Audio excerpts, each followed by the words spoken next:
So you're lost. Or maybe you just find yourself, well, maybe just temporarily misplaced. I've made videos similar to this before, but I wanted to go into a little more detail.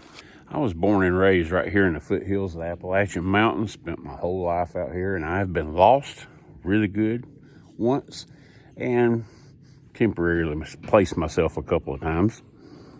And that really sparked an interest in me on learning as much as I can.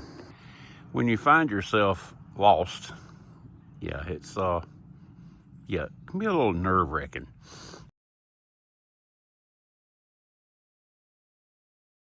I have a friend who is a Air Force SEER instructor and a cousin who was a JSOC Marine in charge of survival and evasion techniques, which is similar to SEER. In case you're wondering, SEER stands for Survival, Evasion, Resistance, and Escape. But the number one thing is survival. Where I live, I am approximately 5 miles from an intersection to the Appalachian Trail, and about 2.5 to 3 miles in that area to the Foothills Trail here in the mountains of South Carolina, which runs from Oconee State Park to Table Rock State Park, which is a 72-mile hike.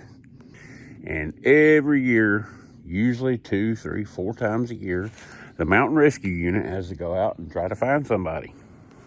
About 10 years ago, I was on my way to volunteering on the Mountain Rescue Unit. Never really did because I couldn't devote the time to it that's necessary. And now in my mid-50s, I might be more of a detriment than an asset to them. Let me tell you a little quick story about something that happened here recently. The area where I live and all these trails around here, and there are not just the two I mentioned, there are hundreds and hundreds of trails you can hike. We have several colleges locally, and usually there's a lot of college kids who like to go hiking. Well, a couple years ago, there was a group of college kids that went up hiking, and they were on a 3-day hike. Not quite the length of the Foothills Trail, but pretty darn close. They were on a 3-day hike, and there were several young men and several young women. One of the young women needed to go relieve herself. So she walks down the trail a good little ways, modesty, trying to get away from everybody. Veers off the trail, does her business, and on her way back, she encountered a gigantic spider web stretched between 2 trees. Decided to go around the spider web. All right. Lost her footing. Acorns were on the ground. It's like walking on marbles if you've ever hunted, Well, she fell. She got up and she turned around and she said, "Which way was the trail?" So she started looking around and she says, "Hey, I'm pretty sure it was that way. Let's go this way." Well, guess what? It wasn't that way. And she wound up getting lost.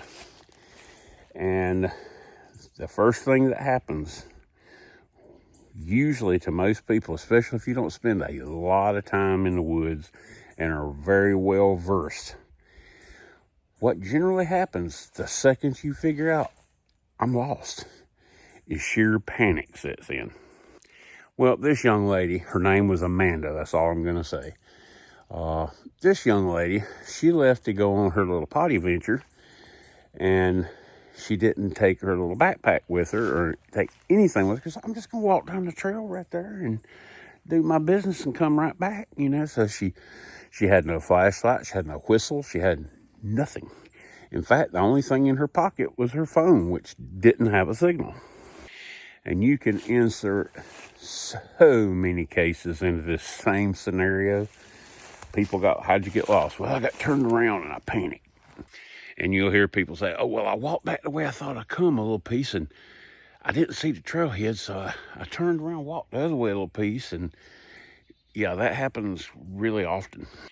Now, here in the foothills of the Great Smoky Mountains, where I live, it's not the end of civilization, but the further north you go, the more from here, it's like the more wild it gets, and the fewer houses there are. And it's not just a few miles up the road, there are no houses for miles and miles and miles and miles. So you think, heck, if I'm out in the woods or in the mountains or whatever, and I get turned around and I get kind of lost, what should I do? The very first thing you need to do is stop. If you remain in the area where you got lost, if it comes down to the sheriff's department, or in this case, the mountain rescue unit has to come looking for you and they bring hound dogs, and you're right in the area where you originally got lost, the dogs will usually find you in 10 or 15 minutes. But if you continue to walk and you cross a creek and you do this and you're just petrified and you're panicking and you're just moving at breakneck speed and you just want to get it, you're going to get yourself loster and loster. Now, STOP is also an acronym, S-T-O-P. S is actually physically stop or stay where you are. T, think. Sit down. Find you a log, a stump, something. Sit down and think. Think about A, how did I get in this situation? I think, how do I get out of this situation? And slow everything down. O is observe. Observe what's around you. All right, if it's late in the day like today, it's past sunset. Right now out here where I'm at, it's 36 degrees. Tonight's low is supposed to be 24. And that brings us to P, which is prepare. S-T-O-P, stop or stay still. Think about what you need to do, what got you here, and what you need to get out of it. Observe your surroundings. Observe what you have you can use. Yeah. And P is prepare or plan your next move. Okay? And just by doing these simple 4 things in a stop method or stop technique, you'll help calm yourself down. You'll start thinking more logically, and you're one step ahead of the game. And have a good attitude about things. Try your best, as hard as it may seem, to think, hey, this is an adventure. I'm going to get through this. I'm going to learn something. And I'm never going to make this mistake again.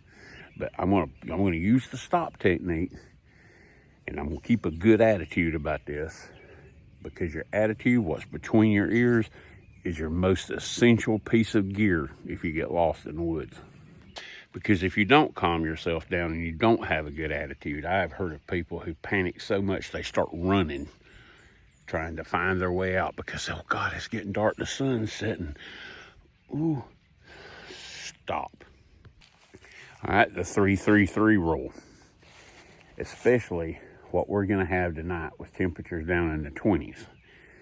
The 3-3-3 rule is a person can survive in harsh conditions 3 hours without shelter, 3 days in extreme circumstances without water, 3 weeks in some circumstances without food. So you left camp when you got lost and you hadn't had dinner yet and your stomach's growling. That's not your first concern. You need some sort of shelter.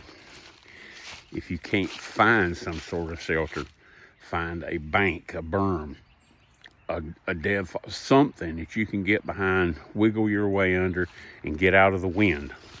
If you can find an old log or deadfall somewhere, and you can use leaves or pine needles, lay against that deadfall and pull leaves and pine needles over, it'll help insulate you and hold in some of your body heat. But don't waste a lot of energy, a lot of calories trying to build a perfect shelter. Remember, your goal is survival and to get rescued. It's not to practice your Rambo skills. Even if you're experienced and you have your gear with you, you still need to do the easiest, quickest thing you can to get shelter. Remember, you got to get shelter. You got to protect yourself from the elements. Let's say you have a fancy tarp set up. Roll yourself up in the tarp like a burrito if you have to. Quick, something quick, because remember, the sun's setting and it's about to get really cold. And even if you're an experienced outdoorsman, you got a backpack full of gear to help keep you safe and build you a shelter. Remember, the very last thing you want to do is start working and perspiring, or as I like to call it, sweating. because as you can see, that big ball of sun has done gone down, and it's dropped about 8 degrees since I've been out here filming this for you guys. If you're lathered up in a big sweat and the sun goes down and it starts getting colder, you have just increased your chances of hypothermia times 50. You can take advantages of stuff you find in nature. Maybe there's some deadfalls and there's branches hanging down. Make sure you don't get under something that's rotten and gonna collapse. Check it out. Be careful, be safe. You may find some old deadfalls or something that you can throw some branches across and throw a bunch of leaves and tree limbs on. Anything to keep you out of the wind and to help you conserve heat. You may find something like this. If you do have a tarp, you can just throw a tarp across this log right here and get under it, stay out of the wind and help hold in some body heat. Or you can take a bunch of sticks and twigs and lay across it and make you a little shelter to stay warm. You can find stuff like this, but like I say again, make sure you check it out. Make sure everything's not rotten and gonna fall on you, and be careful. But this right here is a great makings for an overnight shelter. All these blowdowns right here. This is a great example. Look right in there. That is a perfect shelter. It'll help keep the wind off of you. Crawl in there and pull a bunch of those leaves and stuff around you. Good to go. Like I say, make sure all this stuff isn't rotten. All these are still hooked in the ground and being supported by more trees. And if I would needed to, I wouldn't hesitate to crawl right in there, pull a bunch of leaves and pine needles around me, and wait for daylight. And try to stack up or pile up a bunch of small twigs, limbs, leaves to use for a mattress or a bed. Anything that'll get you 1 or 2 inches off the ground, because when the ground gets cold, you see what frost does popping out of the ground. When the ground gets cold, it will wick all the heat out of your body. It doesn't have to be perfect. In fact, anything you can do is better than nothing. Just do what you can with what you got. Don't panic and keep positive thoughts. Yeah, it's not going to be real fun to hang out in here overnight. It's dark. There are animals in the woods, all kind of creepy stuff. You know how the woods are tonight. But just think, hey man, I can do anything for one night. They will be in here by the morning sometime to get me and find me, and I'll be out of here, so it ain't gonna kill me. And the next morning, you do have the ability to yell every now and then. Yell as loud as you can. Help, help, whatever. Try to communicate. And if it gets to like mid-morning, noon, then you can catch another gear. If you get up to like noon that day and you see no signs of search and rescue wherever you slept last night, start upgrading it a little bit. There's all kinds of stuff in the woods you can use. I mean, this down pine sapling right there will make a good ridge pole. Look at all this stuff. Like I say, you're not trying to practice your rainbow skills. You're trying to survive. But keep that good attitude. Dang it, I'm going to have to stay in here another night. It got cold last night, but I'm going to make it. They'll be in here by tomorrow, I know. You got to keep yourself in the game mentally. I have a lot of friends on YouTube in the knife community, and I've made a lot of knife videos. And the one knife I have settled on, because I carry all kinds of knives. I switch out knives like a lot of people switch underwear. But now, the one that I always have on me is this one. It's a larger knife. It's a beefy knife. It's very sharp. Has a 90-degree edge. You can strike a ferro rod on with it. And that brings me to the next. This can help you build a shelter, help you do a lot of things. You can find some stick, sharpen them, if you think you need protection or something. The next thing is, if you're going to hike or be in the woods at all, a $2 Bic lighter is an investment that very well could save your life. Because wouldn't it be really nice while you're all cozied up in there trying to stay the night, if right in front of it you have a nice little fire going? A fire that throws light makes you feel more confident because you can see around you better. You get heat from it. If you need to cook something, fire is primo. So if you go in the woods and you're hiking, whatever, you're just going fishing. You're standing on the side of a river or a lake. And you say, ain't no survival situation. Oh, you won't bet. Always carry a means of starting a fire. And I suggest to everybody, if you don't have ferro rods or Fresnel lenses, all this kind of thing, I keep a ferro rod and a Fresnel lens in my wallet. Backup plan. But even if you don't have all that, a big lighter can save your life. And that's not hyperbole, or as I used to pronounce it, hyperbole. Now, what I've just talked to y'all about is just coming to the realization and deciding, oh crap, I'm lost. What do I do? Remember the stop technique. S, stop, or stay still. Don't go running around. The very last thing you want to do is get yourself even more lost. T, think. Think about how you got in the situation you're in. Think about how you're going to get out of the situation in. Think about how you're going to accomplish each one of these goals. And that helps you to calm down and think instead of react. Because a lot of things like sports, you're taught to react. In this sport, if you don't think, yeah, it might be game over. Oh, observe. Observe your surroundings. Things you can use to your benefit. Observe, like if it's sunset, look behind you. It's sunset here. Where did the sun set? Well, you know where the sun rises and you know where the sun sets. That's valuable information. And P is plan or prepare. The very first thing, especially if it is cold, you need to plan for some sort of a shelter to keep you out of the elements.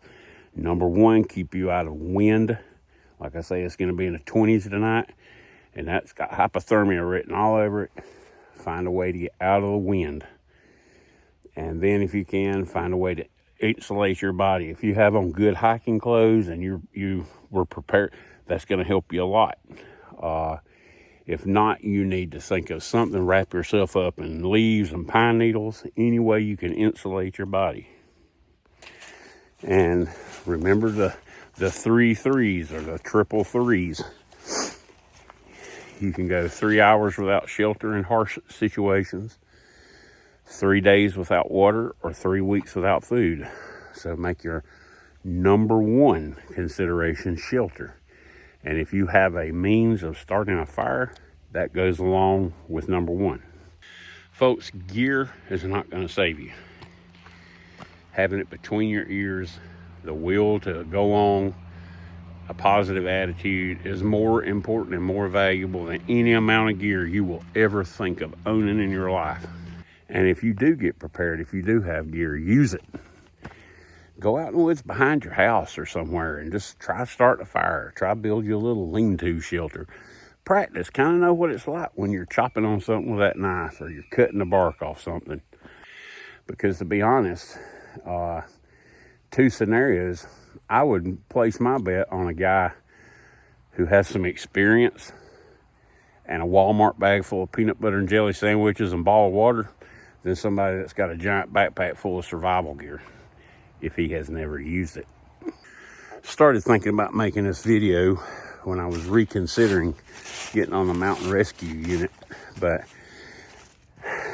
I think the people in the mountain rescue unit should be versed at everything and able to accomplish all the tasks needed. Like you may need to be able to rappel. You never know where somebody's going to need rescuing from. And I'm a big guy in the mid-50s. I'm not going to be rappelling. If you're an adult and you have experience in survival and things outdoors and staying alive and not, croaking, share that information, especially share it with young people. And they can pass it along. Maybe they tell something, get it mixed up, and they tell somebody else and they correct them. No, it's like, and everybody learns that way, Like I say, I've only ever been really lost once and temporarily misplaced a couple of times, but it put enough understanding in me to where now I practice things. You know, I'm an old man. I'll sit out here and make a YouTube video and busting up wood with a knife and starting a fire with a ferro rod, you know. I build little survival bags, little survival shoulder bags, full-blown backpacks, things like that. I'm thinking about doing a cheap, minimalist survival bag. If you guys want to see something like that, just comment below. I'll be glad to do it. And, yeah, it's all about what's between your ears, folks. Your attitude, your mentality, stay positive. If you've never been out and at 3 o'clock in the morning, 24 degrees with a hoodie on, yeah, it's an experience that's hard to forget. I've made a list of a whole bunch of videos like this I can make. If you guys are interested in seeing them, just comment and let me know. I'll go with the multitude. If the multitude don't want to see it, I won't do it. If the multitude does want to see it, I will do it. There are literally tons and tons of stuff that I've never done videos on because I'm not sure if people want to see that stuff. Because most of the videos you see in this realm, survival realm, are somebody that's, oh, check this tent out. Oh, I stayed warm last night. Click the link below and buy it. I'm going to try to keep everything organic and truthful and stuff that helps people. So you guys just let me know. Until I get to talk to y'all again, I appreciate y'all being here. If you don't mind, like, subscribe, and all that kind of good stuff. And until next time, peace and God bless y'all. I'm out. Bye.